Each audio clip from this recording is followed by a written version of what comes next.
This is a time for healing.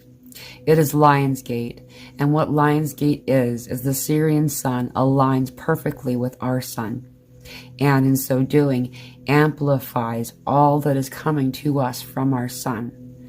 Now, this is a typical thing that happens every year, and every year, everyone feels it. Very often, that's the first gateway or portal that anyone ever hears about, August 8th, and now we're in this time where we're getting the flashes. There are such an occurrence of solar flares that are already coming in to amplify our healing and our ability to access those healing energies. And now we're getting the Sirian Sun, which amplifies it by 10. So keeping that in mind, you're getting all of this stuff in order to create fertile healing ground so you may heal these things. That's why you're having what feels like flashbacks. Moments appearing, whether you want to or not, in your head of shame, guilt, anger, irritation, these different random things. Sometimes they're not recognizable for your lifetime or a lifetime that you're clear enough that you had. It's stuff that's coming up to be healed, to be looked at, to be seen so it can be released without judgment. And so noticing these things as they pop up for what they are, that it's simply a room that needs to be cleaned, one toy at a time. So allowing yourself to pick the first thing up, whichever it is that you choose is correct, and to let yourself see it, and then for it to move, not to savor it, invest in it. In fact, what's being asked of you is to uninvest.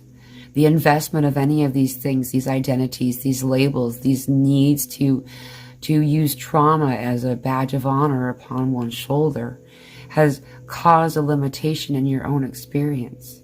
And many of us didn't want to do that anyway. When it came to discussing trauma, what we wanted to do was to talk about the whole story.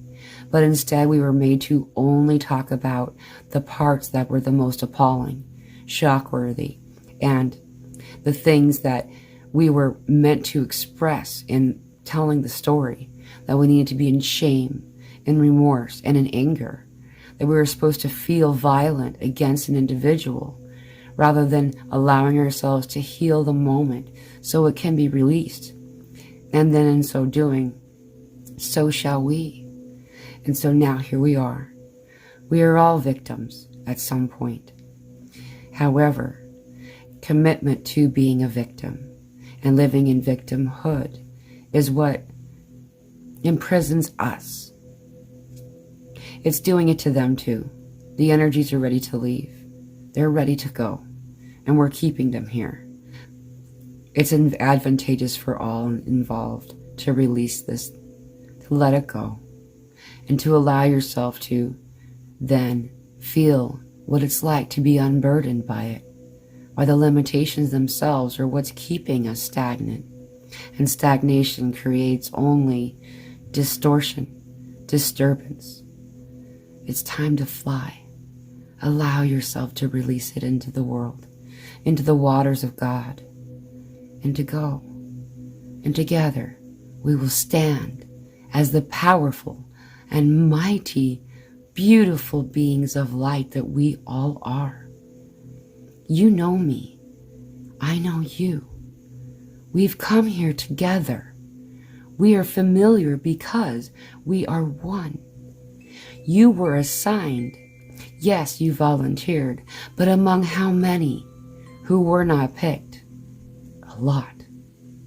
You were chosen, for you had the tools, the experience, the knowledge. You've done this before. You know how to ascend a planet, and that is to heal the density that was left behind, keeping it anchored in sadness. Come with us. Liberate this and allow yourself to also know your beauty, your power, and your great worth. I love you. I hope you feel that love. I'm with you. We're in this together. Thank you for your service. Aho blessings.